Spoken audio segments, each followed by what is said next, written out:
Bonjour et bienvenue chez Inconsciente, le podcast qui parle d'hypnose humaniste, ericksonienne, de PNL, de communication non violente et de transgénérationnelle. Je m'appelle Pascaline Nogrette Mipoudou, hypnothérapeute à Bordeaux et facilitatrice en communication non violente.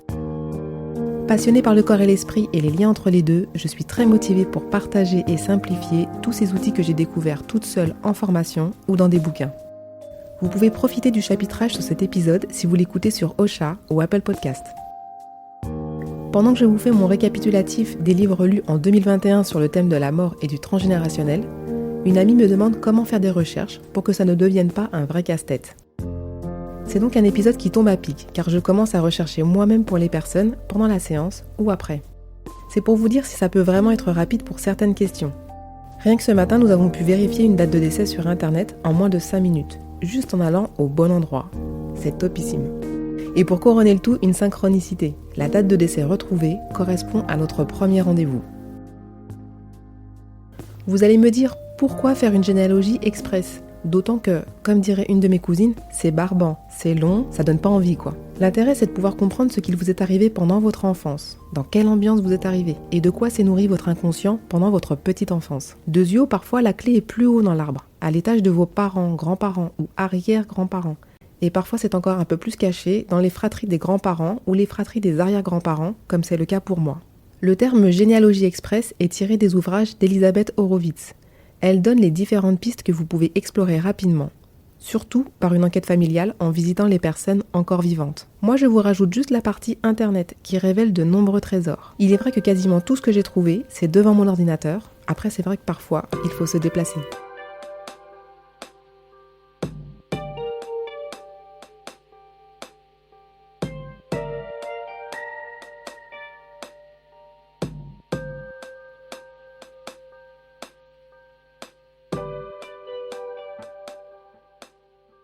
Par où commencer ? Parce que vous savez. Posez déjà sur papier votre fratrie, si vous en avez une, vos parents et vos grands-parents. Si vous êtes adopté, c'est la même chose, car en transgénérationnel, on récupère les billes de la famille adoptive. Si vous ne connaissez pas les noms de vos grands-parents, nous verrons plus loin comment les trouver. Vous pouvez commencer en mettant votre fratrie dans l'ordre, de gauche à droite, du plus grand au plus petit. N'oubliez pas les personnes décédées, les enfants morts jeunes, les IVG et fausses couches si vous en avez connaissance. Inscrivez les dates de naissance, de mariage, de divorce et de décès s'il y a lieu. Pour vous, calculez votre date de conception symbolique. Ajoutez 3 mois à votre date de naissance. Je suis née le 6 décembre, ma date de conception symbolique est le 6 mars de la même année. Facile. Pour la date de conception réelle, chopez votre carnet de santé. Regardez si vous êtes arrivé à terme ou non, au bout de combien de semaines. Transformez ça en jours et débrouillez-vous pour remonter.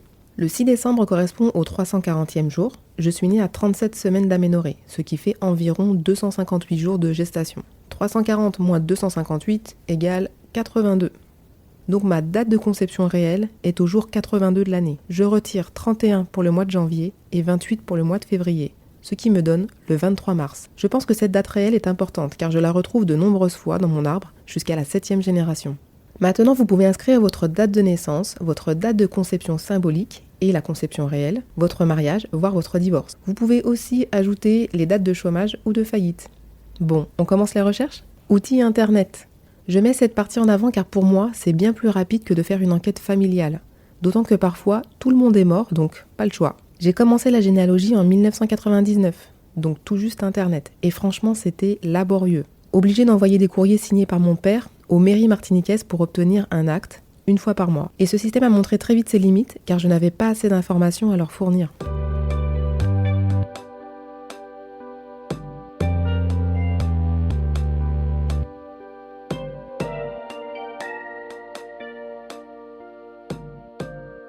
Demande d'acte d'état civil. C'est la base si vous n'avez pas d'infos sur vos grands-parents. Faites des demandes d'actes. Perso, j'ai commencé en demandant l'acte de naissance de mon papa. Il contient des informations sur mes grands-parents paternels, leur naissance et parfois leur domicile. Et j'ai continué. Grâce à ces infos, j'ai obtenu les dates de naissance de mes arrière-grands-parents. Je me suis arrêtée là avec les actes car ils sont nés avant 1907. J'ai donc poursuivi avec les archives départementales numérisées en ligne. Côté pratique, vous pouvez le faire à l'ancienne en écrivant directement aux mairies des lieux de naissance avec les dates de naissance ou autres pour que les employés de l'état civil trouvent rapidement. Vous pouvez aussi demander en ligne pour la plupart des communes. Tapez en barre de recherche de votre navigateur « Demande d'acte d'état civil » et choisissez le site service-public.fr.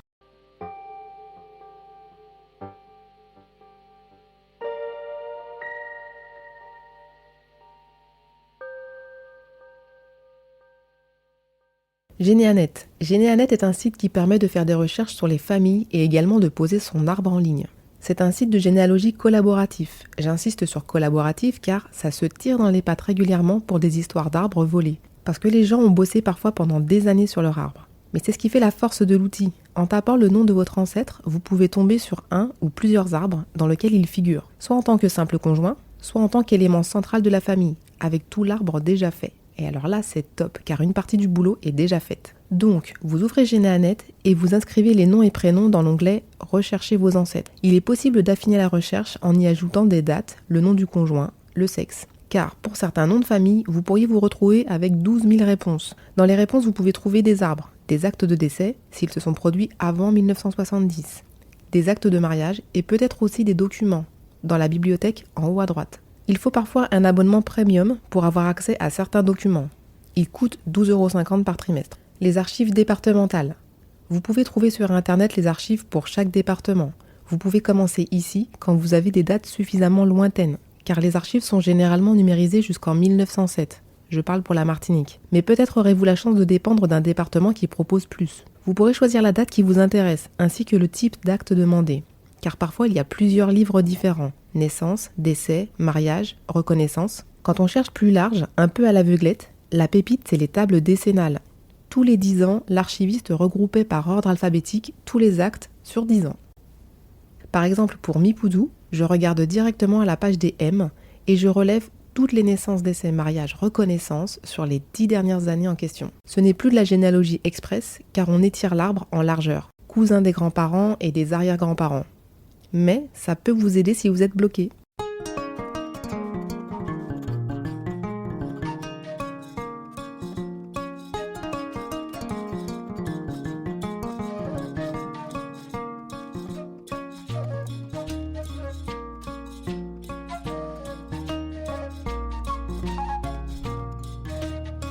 Recherche supplémentaire pour les anciennes colonies et dom-tom. La différence entre anciennes colonies et dom-tom, c'est leur statut. Les anciennes colonies ont obtenu l'indépendance, les dom-tom sont restés français, certains étant plus autonomes que d'autres. Dans les anciennes colonies françaises au XXe siècle, on compte l'Algérie, le Maroc, la Tunisie, le Sénégal, la Côte d'Ivoire, la Guinée, le Burkina Faso, le Niger, le Bénin, la Mauritanie, Djibouti. Je vais en oublier certains, c'est sûr, mais mes excuses par avance. Et les dom-tom, la Guadeloupe 971, la Martinique 972, la Guyane 973, la Réunion 974 et Mayotte 976. Les territoires d'outre-mer, maintenant appelés collectivités d'outre-mer, nous trouvons Saint-Pierre-et-Miquelon, Saint-Barthélemy, Saint-Martin, Wallis et Futuna, la Polynésie française et la Nouvelle-Calédonie. Les archives se nomment les ANOM, Archives nationales d'outre-mer. En plus de l'année et du type d'acte recherché, vous choisissez au départ le territoire, puis la ville. Comme pour les archives des départements métropolitains, vous trouverez les tables décennales, parfois annuelles. Pour chaque territoire, vous aurez en page d'accueil un bref résumé de l'histoire du lieu.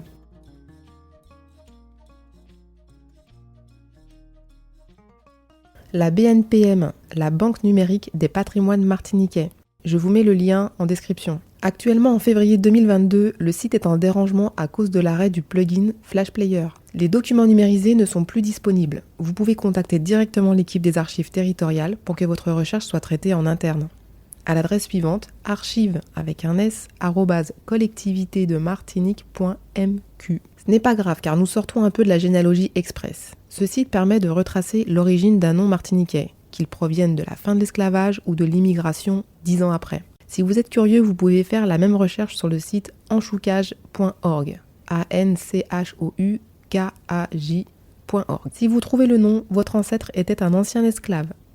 Si vous ne le trouvez pas, c'était probablement un immigré. Petite astuce sans passer par Internet, si le nom est à sonorité française, un nom commun, un nom d'animaux, un lieu, un anagramme, c'est à coup sûr un nom attribué à l'abolition de l'esclavage. Par exemple, dans ma famille, Lirva, anagramme de avril. Réside et Rized, anagramme de désir.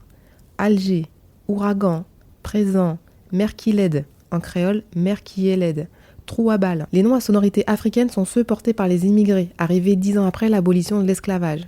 Mipoudou, Moussanga, Ngoma, Makissi, Nyanga, Ngouaka, Wamba. Quel que soit le territoire de vos ancêtres, il est toujours très utile de connaître l'histoire et l'environnement dans lequel ils ont vécu, ainsi que les grandes dates importantes comme les guerres, les dates d'indépendance, les migrations de population, etc. Je pense à mon ami Fred, polonais côté maman. Sa date d'anniversaire correspond à l'invasion de la Pologne par les Allemands. Et surtout à la déclaration de la guerre par les Anglais et les Français contre l'Allemagne. Quant à moi, mon anniversaire correspond entre autres à l'arrivée du bateau négrier dans lequel se trouvait mon ancêtre en 1862.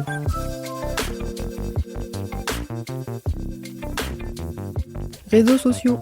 Il existe un tas de comptes Facebook sur la généalogie et parfois même attachés à un territoire précis, comme le compte Facebook Généalogie Martinique. Ils sont plus ou moins actifs, mais vous pouvez y obtenir une aide non négligeable pour vos recherches et transcriptions et traductions pour les pays étrangers. Recherche d'ADN. Je termine avec cette recherche d'ADN. Ce n'est pas de la généalogie express, mais quand vous avez un point d'interrogation dans votre arbre direct, ce qui était mon cas, sans nom ni date de naissance, je crois que c'est le seul moyen de percer un secret. D'ailleurs, synchronicité aujourd'hui, 6 février, c'est l'anniversaire de Petit Roger. Petit clin d'œil pour Stéphanie et ceux qui me suivent sur l'Instagram Pascaline-généalogie.